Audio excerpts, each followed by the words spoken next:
नलिनी, सीधे तौर पर नुपुर तो इसलिए पहुंची थी कि उनको किसी तरह राहत मिले और सारे केस दिल्ली ट्रांसफर हो जाएं, लेकिन यहां पर फटकार मिली है कोर्ट की तरफ से और ये कहा गया पहले जाइए माफी मांगिए। जी बिल्कुल, बहुत ही सीरियस ऑब्जर्वेशंस आए हैं सुप्रीम कोर्ट की तरफ से इस पूरे मामले में, जिसमें सुप्रीम कोर्ट ने ये जो ट्रांसफर पिटिशन थी इसके बहुत आगे जाके ऑब्जर्वेशंस दिए हैं और उन्होंने बोला है कि नुपुर शर्मा को जाके टीवी पे माफी मांगनी चाहिए जो उन्होंने कमेंट्स दिए थे उसके लिए, और नुपुर शर्मा अकेली जिम्मेदार है जो आज पूरे देश में जो स्थिति आ खड़ी हुई है उसके लिए नुपुर शर्मा अकेली जिम्मेदार है। और नुपुर शर्मा इस चीज से, क्योंकि वो स्पोक्स पर्सन है किसी पार्टी की और उन्हें टीवी पे बुलाया जाता है किसी न्यूज शो में, इसका मतलब ये नहीं है कि जो देश के कानून है उसका उल्लंघन कर सकती है नुपुर शर्मा, या नुपुर शर्मा कुछ भी बोल सकती हैं देश के कानूनों के विरुद्ध में। ये सुप्रीम कोर्ट ने बहुत ही साफ साफ शब्दों में बोला है। उन्होंने ये भी बोला है कि इन्होंने जो ट्रांसफर पिटिशन डाली थी नुपुर शर्मा ने, उस पर कोई ऑर्डर सुप्रीम कोर्ट की तरफ से नहीं आएगा। अगर वो चाहती हैं कि ये एफआईआर ट्रांसफर हो दिल्ली के लिए, तो वो हाई कोर्ट अप्रोच करें और हाई कोर्ट में अर्जी लगाएं कि ये सारी पिटिशन दिल्ली ट्रांसफर हो, सारी एफआईआर दिल्ली ट्रांसफर हो, ताकि उनकी इन्वेस्टिगेशन दिल्ली में हो सके। तो अब नुपुर शर्मा को हो सकता है काफी अलग अलग स्टेट्स के हाई कोर्ट्स को अप्रोच करना पड़ेगा, ये पूछते हुए कि जो एफआईआर उस स्टेट में पेंडिंग है उसको दिल्ली ट्रांसफर करा जाए, क्योंकि नुपुर शर्मा ये बोल रही है अपनी पिटिशन में कि उनकी जान को खतरा है, क्योंकि इस पूरे इंसिडेंट के बाद जो उन्होंने कमेंट्स करे थे, उस पूरे इंसिडेंट के बाद उन्हें कंटिन्यूअसली बहुत सारे डेथ थ्रेट्स आ रहे हैं सोशल मीडिया पे और बहुत सारे अनोनिमस लोगों से, तो उनकी जान को खतरा है, जिसकी वजह से वो अलग अलग स्टेट्स में जा नहीं सकती इस इन्वेस्टिगेशन का हिस्सा होने। लेकिन अब ये पिटिशन लेके नुपुर शर्मा के वकीलों को अलग अलग हाईकोर्ट्स में जाना पड़ेगा, अर्जी लगानी पड़ेगी कि ये एफआईआर को और इन्वेस्टिगेशन को दिल्ली ट्रांसफर करा जाए, और फिर देखना पड़ेगा कि कौन से हाईकोर्ट इस अर्जी को मानते हैं और कौन से नहीं। नलिनी, साथ ही जिस तरीके से अर्जी खारिज कर दी यहाँ पर सुप्रीम कोर्ट ने, जाहिर तौर पर ये तरीका है और संकेत है ये बात कहने का कि आपने जो कुछ किया है वो गलत है और किसी भी जगह की पुलिस ने आपको छुआ तक नहीं। ये कैसे मुमकिन हुआ? जी बिल्कुल, ये बहुत बड़ा सवाल सुप्रीम कोर्ट की तरफ से उठ के आया है कि नुपुर शर्मा को अभी तक अरेस्ट क्यों नहीं करा गया है, क्योंकि जहां तक सुप्रीम कोर्ट की बात आती है और जो सुप्रीम कोर्ट के ओरल ऑब्जर्वेशन आज आए हैं, सुप्रीम कोर्ट ने बोला है कि जो भी आज हो रहा है देश में, जो जिस भी स्थिति पर हम पहुंच गए हैं, और उन्होंने उदयपुर में जो इंसिडेंट हुआ उसका भी जिक्र करा है, ये बोलते हुए कि नुपुर शर्मा इन सारी चीजों के लिए जिम्मेदार है, क्योंकि अगर नुपुर शर्मा ऐसे कमेंट्स नहीं देती जैसे उनकी तरफ से आए थे, तो इतने लोग इंसाइट नहीं होते पूरे देश में और इतनी प्रोटेस्ट और इतना वायलेंस हमें देखने को नहीं मिलता। पर क्योंकि नुपुर शर्मा ने एक बहुत ही गैर जिम्मेदार तरीके से ये कमेंट्स दिए थे नेशनल टीवी पे, और उसके बाद जो उनकी माफी भी आई थी, वो माफी भी उन्हें कायदे से टीवी पे आके नेशनल टीवी पे माफी मांगनी चाहिए थी, पर उन्होंने अपने सोशल मीडिया के द्वारा सिर्फ माफी मांगी, जो माफी काफी नहीं हो सकती, उसको नहीं बोला जा सकता कि ये माफी काफी है।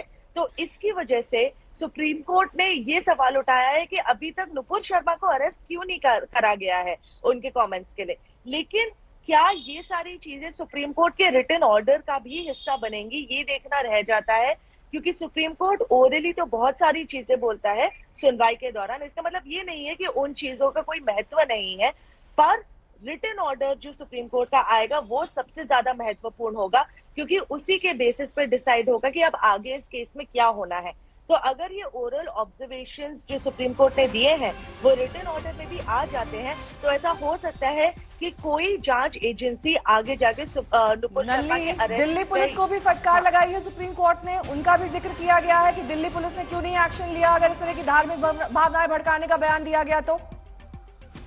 जी बिल्कुल, ये सब उसी रेफरेंस में पूछा गया था जिसमें सुप्रीम कोर्ट ने कहा था कि अभी तक नुपुर शर्मा को क्यों नहीं अरेस्ट करा गया। उन्होंने ये भी बोला है कि क्योंकि नुपुर शर्मा एक पार्टी की ऑफिशियल स्पोक्स पर्सन है, क्या इसका मतलब ये होता है कि नुपुर शर्मा बंधित नहीं होंगी जो देश के कानून है उससे, और नुपुर शर्मा कुछ भी कर सकती हैं। उन्होंने ये भी, सुप्रीम कोर्ट की बेंच ने ये भी हिंट करा है कि नुपुर शर्मा को अभी तक इसी कारण से किसी भी जांच एजेंसी ने नहीं छुआ है क्योंकि नुपुर शर्मा रूलिंग पार्टी की ऑफिशियल स्पोक्स पर्सन है। पर सुप्रीम कोर्ट के आज के ऑब्जर्वेशंस के बाद इस केस में क्या बदलाव आता है, क्या चीजें बदलती हैं, ये देखना बहुत ज्यादा इंटरेस्टिंग हो जाएगा। क्योंकि सुप्रीम कोर्ट ने साफ साफ आके ये सवाल उठाया है कि नुपुर शर्मा को अरेस्ट क्यों नहीं करा गया है, क्या इसके बाद नुपुर शर्मा की अरेस्टिंग की पॉसिबिलिटी है, ये देखना हमें अभी बाकी रह जाएगा। लेकिन फिलहाल नुपुर शर्मा के लिए कोई राहत नहीं सुप्रीम कोर्ट की तरफ से। अब उन्हें हाई कोर्ट जाके वहां अर्जी लगानी पड़ेगी कि ये सारी एफआईआर और इन्वेस्टिगेशन दिल्ली ट्रांसफर करी जाए,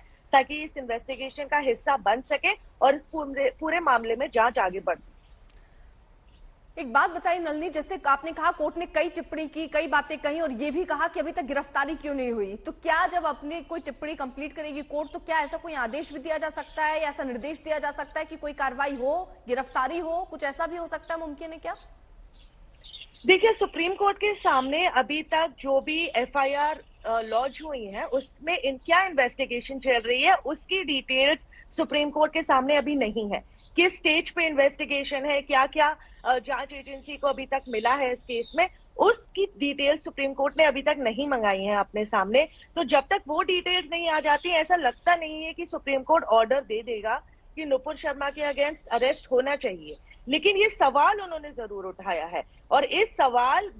सवाल उठाना ही बहुत महत्वपूर्ण हो जाता है, क्योंकि इसका मतलब ये होगा कि अब जांच एजेंसीज इस तरीके से इन्वेस्टिगेशन करेंगी ये देखने के लिए कि क्या नुपुर शर्मा का अरेस्ट इस केस में जरूरी बनता है। क्योंकि अगर सुप्रीम कोर्ट ने बोला है कि नुपुर शर्मा खुद अकेले जिम्मेदार है आज जो चीजें हो रही हैं उसके लिए, तो क्या नुपुर शर्मा का अरेस्ट अगर किया जाता है किसी भी जांच एजेंसी के द्वारा, तो क्या उसकी वजह से कुछ देश में जो स्थिति है उसको थोड़ा काम डाउन करा जा सकता है, उसको थोड़ा नॉर्मल फिर से बनाया जा सकता है कि नहीं, ये जांच एजेंसी जरूर देखेंगी। सुप्रीम कोर्ट की तरफ से ऑर्डर तो एक्सपेक्टेड नहीं है कि नुपुर शर्मा को अरेस्ट करा जाए, पर हाँ, उनकी तरफ से एक टिप्पणी जरूर आई है और इस टिप्पणी के जरूर रैमिफिकेशंस और रेपरकशंस हमें ग्राउंड पे देखने के लिए। नलिनी, क्या कोई डेडलाइन भी सेट की गई है कोर्ट की तरफ से कि कब तक ये माफीनामा जारी कराया जाना है नूपुर की ओर से टीवी पर? देखिए, हम अभी भी सुप्रीम कोर्ट के रिटन ऑर्डर का वेट कर रहे हैं, जैसे मैंने बोला, जिसमें ज्यादा चीजें साफ तरीके से उभर कर आएंगी कि सुप्रीम कोर्ट ने किस किस एस्पेक्ट पे अपने ऑर्डर में डायरेक्शन इशू करे हैं। क्योंकि टिप्पणी उन्होंने काफी चीजों पे करी है, सिर्फ उनके माफीनामे पर नहीं, पर उन्होंने उनके कमेंट्स पर भी, उनके अरेस्ट पर भी, इस पूरे इन्वेस्टिगेशन में भी, उदयपुर में क्या हुआ उसके बारे में भी, तो टिप्पणी सुप्रीम कोर्ट की तरफ से काफी चीजों पर आई है। पर सुप्रीम कोर्ट ने माफी को लेकर ये जरूर कहा है कि जो माफी नुपुर शर्मा ने डाली थी अपने सोशल मीडिया पे वो काफी नहीं थी, क्योंकि नुपुर शर्मा ने ये जो कमेंट्स थे वो नेशनल टीवी पे बोले थे, तो नुपुर शर्मा को अपनी माफी भी नेशनल टीवी पे ही देनी चाहिए थी, जैसा उन्होंने नहीं करा। उन्होंने इंस्टेड अपनी माफी सोशल मीडिया के द्वारा जारी की, और जो काफी नहीं था इस केस में, क्योंकि जैसा मैंने बोला कि इसमें सिर्फ हमने नेशनल रैमिफिकेशन नहीं, इंटरनेशनल रैमिफिकेशंस भी देखे थे। बाकी देशों ने भी आके इस पूरे जो कमेंट्स थे नुपुर शर्मा के, उसके अगेंस्ट बोला था कि कुछ एक्शन लेना चाहिए नुपुर शर्मा के अगेंस्ट, क्योंकि उन्होंने उनकी जो रिलीजियस सेंटिमेंट्स है उनको हर्ट करा है।